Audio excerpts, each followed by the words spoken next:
We back with another reflection on the daily Vedantic, and this morning's reflection, one of a few that I had, I'm still thinking about, and that is the reflection around what being right looks like. What does being right look like? I'll tell you a story.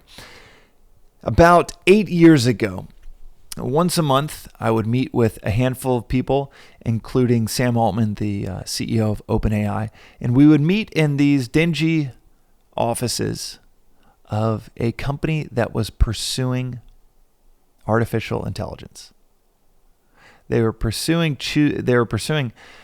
this approach, and actually they were doing 5 or 6 at one time, of trying to create a system that was as intelligent, articulate, smart, savvy as human intelligence. This was 8 years ago, so this was 2017. And I remember, and this was a common viewpoint, that humanity was so far off on AI and has been pursuing it since the 50s. So far off, 67 years into the pursuit, 68 years into the pursuit, that I remember going to the little conference room that we would use once a month. And I thought to myself, there was a nonprofit approach at the start too. There is so much wasted talent going after this space. So many smart people, and they even themselves felt like they were kind of hitting the head against a wall about a year and a half in. And I remember just thinking, like, this is a valiant nonprofit attempt, and kudos for them for trying, but this isn't going to work out. Sam was still running Y Combinator at the time as well, so this was almost like a side hustle of sorts, with a bunch of well-known donors, Elon Musk included, but it was kind of like one of many things that Sam was working on, that Elon was working on. Mark Andreessen said that worrying about artificial intelligence and its negative impacts on humanity was, at the time, he said this, that it would be like worrying about overpopulation of Mars. That's how far Mark Andreessen, one of the best investors, one of Sam's friends, one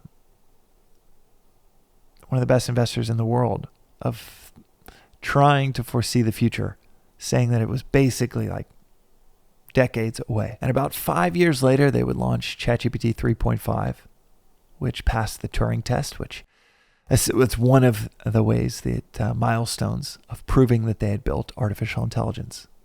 And it is now the most valuable private company on the planet. I think the latest funding round is $500 billion valuation. 7 years ago, seemed like a total moonshot. And I was a full-time investor at the time, full-time investor in startups. And I completely, not partially, completely doubted their ability to achieve what they set out to achieve. That's what being right often looks like. Jeff Bezos said it so well when he said, you have to have a willingness to be misunderstood to innovate. A willingness to be misunderstood for long stretches of time.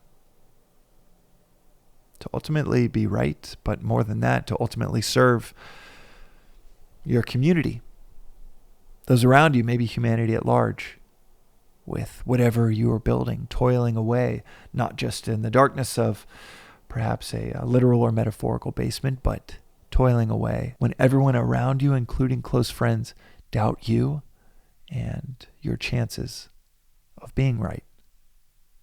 A willingness to be misunderstood. That's one of the key pieces of sacrifice when we set out to serve ourselves or our communities. It's not one of the pieces we think of. We think sacrifices, time or financial resources, our skill sets. But one of the biggest casualties of pursuing truth is the ego, is the validation from those around us. You serve the ego, you get that validation by going with the herd, going with the masses, maybe out competing the herd, playing the game that everybody's playing and being really good at it. But as the adage goes, if you win the rat race, you're still just a rat.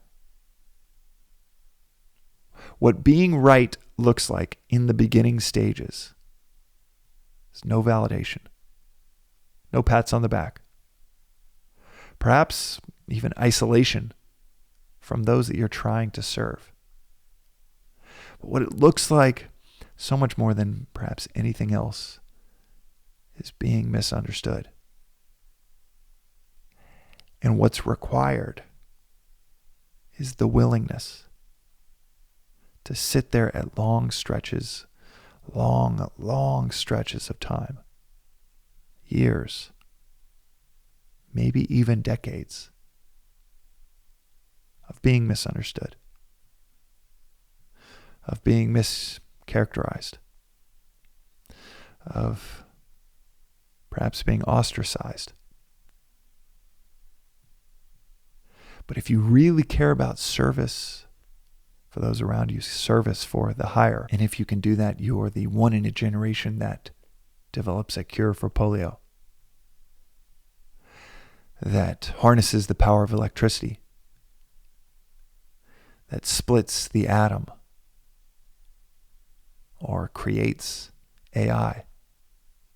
What being right, and it's one of the most powerful experiences of my life, was having a full-time job, waking up each day, looking for world-changing technology, being friends with Sam at that point for almost a decade, going to that office on a monthly basis, and still misunderstanding, not seeing, blind to what was right in front of me. What being right will look like for each of us if we pursue the higher, if we pursue truth, is those around us, maybe even those we love most, those we've known for years, those that we have built perhaps all the credibility in the world that we think should give us some bit of leeway or authority to pursue what we're pursuing without questions, doubts, critiques. And yet you still find yourself in the midst of all of those, of continual misunderstanding from those that you love most or those that you want to serve most. I'm not saying everybody that feels these things will be right, but those that are right on the big things, the big questions, the pursuit of truth in big, bold ways, that is what it will look like for years, if not decades. That is what it will feel like for years, if not decades. And then you break through. Maybe in some subtle ways by some contribution you make that people don't even know was your contribution. Perhaps in some big, audacious, bold ways that everyone recognizes, like ChatGPT 3.5. The whole world, I think it had 100 million users within months. The whole world recognizing just how big of a breakthrough it was. It could be anything and everything in between. The tiny, unnoticeable, perhaps until 50 years after you're gone, to the grandiose, and 100 million people are benefiting from what you built just months later, what you pursued. Could be anything and everything in between. But what it will certainly feel like in the time leading up to it is a time where you say, why can't everybody see this? Why is this or my pursuit so misunderstood? and the willingness, the sacrifice, the surrender into that is not just likely, it is a prerequisite. That is today's reflection on the Daily Vedantic. We'll see you next time.